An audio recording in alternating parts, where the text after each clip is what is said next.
If you're using the basic Premier theme for your Kajabi course product, then today's video is for you. One of the most asked questions in the official Kajabi Hero Facebook group is, how do I change my instructor profile on the course lesson page? Now, it seems like a really simple edit, right?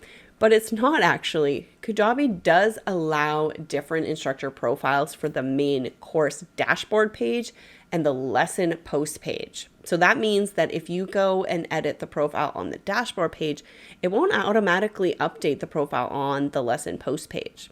Now, finding where to change that instructor profile on that lesson post page can sometimes feel like an absolute mystery.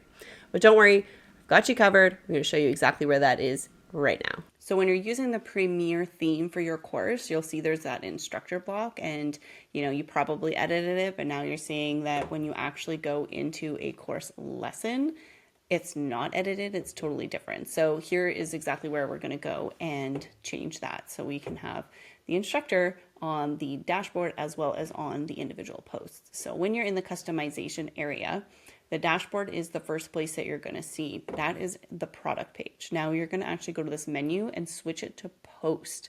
This is where you're going to find it. So go over to the post and you're going to now see the view of what a sample post would look like. And as you can see, there's a whole new sidebar here and a whole new place for you to edit. And this is where you can go and edit the bio. And you can go ahead and put whatever you want. And I'm going to hit save and I'll just show you that will now update on all of your lesson posts. As you can see, there's what I just wrote. So there you have it. It's inside the lesson post area as opposed to under the product dashboard area. Now there's a lot more settings in Kajabi that are completely overlooked by even the most experienced Kajabi users. If you want to see what those top 5 settings are, check out the next video.